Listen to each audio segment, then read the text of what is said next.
Cement factory का आंदोलन करते हुए सवाई माधोपुर में भयंकर लाठीचार्ज में डॉक्टर किरोड़ीलाल जी घायल हो गए थे। उस समय के शर्मा एसपी थे, उनको गहरी चोटें आई थी। उसके बाद में उनको वर्षों तक इलाज के लिए दिल्ली, बॉम्बे ले जाता रहा, यहाँ तक कि अमेरिका भी इलाज के लिए लेकर गया था। और वो ऐसी चोट थी कि वर्षों तक वो भुगतते रहे, उनको चक्कर आते रहे, बीमार होते रहे। एक ऐसा दौर था कि उसमें मैं और मेरा परिवार बहुत तकलीफ में थे, लेकिन उस आदमी की इच्छा शक्ति थी, जीने का जीवट थे, गरीब लोगों की सेवा करने का जज्बा था। उन्होंने अपने आप को स्वस्थ किया और उन्होंने लोगों की सेवा में अनवरत चलते रहे। बीच बीच में जन आंदोलन में फिर उनको कई बार अस्पताल देखने पड़े। एक ऐसी स्थिति थी जिसमें बहुत ही तकलीफ पाई थी। अब मैं आपसे निवेदन करूंगा कि अब उनकी 71-72 साल की उम्र होगी। सवाई माधोपुर के लाठीचार्ज के समय वो जवान थे। उस समय पुलिस ने उनको अधमरा कर दिया था। और अब 71-72 साल का आदमी जो वीरांगनाओं को लेकर, उनकी मांगों को लेकर, उनके अधिकार को लेकर उनका साथ दे रहे थे, आंदोलन कर रहे थे, धरना दे रहे थे, तो पुलिस अचानक आई और रात को 3 बजे वीरांगनाओं को वहां से उठाकर ले गई।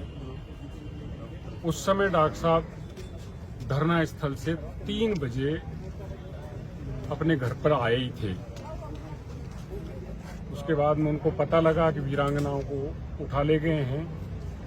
वो सुबह जो वहां से कार्यकर्ता थे उनको सेज थाने में बंद कर दिया। वो सेज थाने गए, कार्यकर्ताओं से मिले, वहाँ लोगों से पूछा। उसके बाद में वो वहाँ से उन वीरांगनाओं का कोई पता नहीं लगाया, इसलिए वो दर दर थाने में उनको ढूंढ रहे थे। और उन्होंने पुलिस को एक ही बात कही कि भाई मेरे को उनसे मिला दो। और अंत में तो उन्होंने कहा कि चौमू सामो के वहाँ जाकर हम हनुमान जी के दर्शन करने जा रहे हैं। लेकिन पुलिस ने आगे ट्रैक्टर खड़ा कर दिया, कार्यकर्ताओं को मारा पीटा, डॉक्टर साहब के साथ बदतमीजी की। और ये हद है।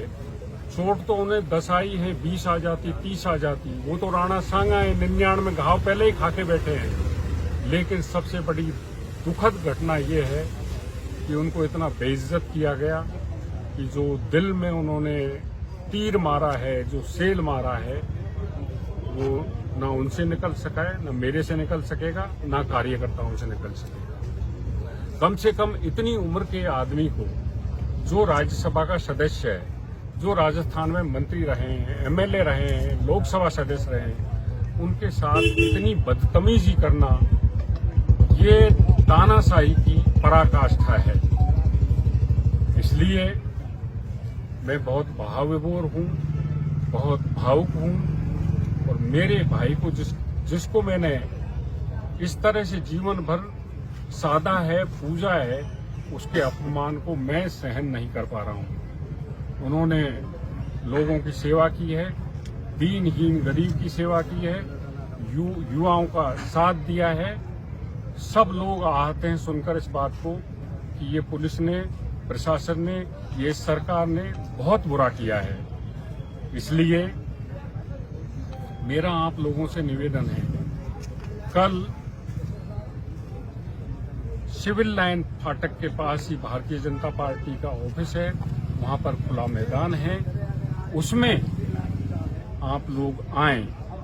जो बाबा जीवन भर आपके लिए लड़ता रहा है, मैं हाथ जोड़कर निवेदन करता हूं कि कम से कम उसको एक दिन आप दो, पूरी सामर्थ्य के साथ दो, पूरे जोश के साथ दो और पूरे जज्बे के साथ आप जयपुर आएं। हमें हमारी बात रखनी है, ना कोई कानूनी व्यवस्था बिगाड़नी है, ना किसी तरह की कोई और ऐसी अनहोनी घटना के लिए हम तैयार हैं जिससे किसी तरह का विपरीत प्रभाव पड़े। आप आएं, अपनी बात रखें, हम आगे बढ़ेंगे, आगे जाएंगे, सरकार सो चुकी है चिर निद्रा में और अभी उनकी नींद खुलने में समय है। उस नींद को खोलना बहुत आवश्यक है, इसलिए आप लोगों को आना पड़ेगा। मेरा करबद्ध निवेदन है, आप लोग में आप किसी भी विचारधारा के हो सकते हैं, आप किसी भी पार्टी के हो सकते हैं, आप किसी भी संगठन के हो सकते हैं, लेकिन ये बाबा हम सबका है, आपका है, मेरा है, आपका है। इसलिए आप अगर कहीं किसी चीज पर किसी को मतभेद है और कहीं कोई वो टकराती है, आप सबको बुलाकर आपसे निवेदन है कि कल दिनांक 11 मार्च 2023 को आप 11 बजे से पहले एकत्रित हो जाएं। हम शांतिपूर्वक अपनी बात को रखेंगे, क्योंकि जो आंदोलन चल रहा था वो गांधीवादी तरीके से चल रहा था, कोई हिंसा का स्थान नहीं था। हर जगह उन्होंने लोगों को यही कहा था कि भाई हमको कोई हिंसात्मक कार्रवाई नहीं करनी है।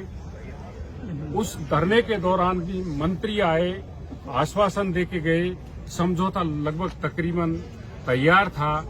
माननीय मुख्यमंत्री जी के कानाफूसी करके किसी ने ट्वीट डला दिया, मामला और आगे बढ़ता चला गया।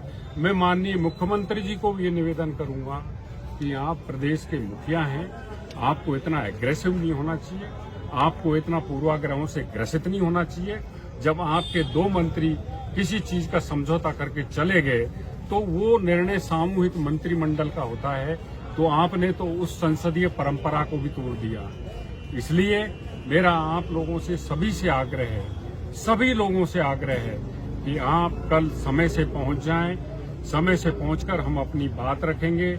मेरा निवेदन है कि हमें इस अपमान का बदला लेना है। जिस बाबा ने आपके हर एक के लिए लड़े हैं, कम से कम आप एक दिन उनके लिए अवश्य दें। आपका कितना भी जरूरी काम हो सकता है, कहीं भी जाना हो सकता है, लेकिन कल के लिए सबको कैंसिल कर दें और आप आएं।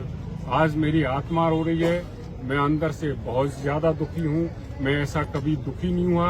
पहली बार ही मैं सोशल मीडिया में आ रहा हूँ, पहली बार भी मैं मीडिया में आ रहा हूँ। मैं इन चीजों से बचता था, लेकिन आज मैं मजबूर हूँ, मैं बहुत ही परेशान हूँ, इसलिए मैं मीडिया में भी सामने आया हूँ। और इसीलिए मैं आप लोगों से निवेदन कर रहा हूँ कि हे भाइयों, इस अपमान का बदला लेना पड़ेगा और इस अपमान का बदला हम उनके कानों में आवाज देकर लेंगे, किसी हिंसा से नहीं लेंगे।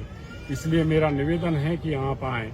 अभी उनका स्वास्थ्य ठीक नहीं है, मैं SMS हॉस्पिटल में ही हूँ, अभी उनसे मिलकर आया हूँ।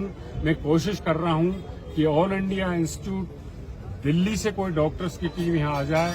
अगर नहीं आती है तो मैंने यहाँ के मेडिकल सुपरिंटेंडेंट और डॉक्टर का जो बोर्ड बनाया उनसे निवेदन किया है कि आप उन्हें रेफर कर दें। मैं दिल्ली लेके जाऊंगा, इलाज आवश्यक है। पहले जहाँ चोट आई थी वहाँ फिर चोट आ गई है, और ऐसा नहीं हो कि इस ढलती उम्र में उनके साथ में कोई घटना घट जाए। इसलिए आप उनके स्वास्थ्य की भी ईश्वर से दुआएं करें और आपसे मेरा आग्रह है कल निश्चित आए। मैं आपका इंतजार करूंगा, पलक पावड़े बिछाए रखूंगा। आप आए, निश्चित आए। बाबा तुम संघर्ष करो, हम तुम्हारे साथ हैं। बाबा तुम संघर्ष करो, हम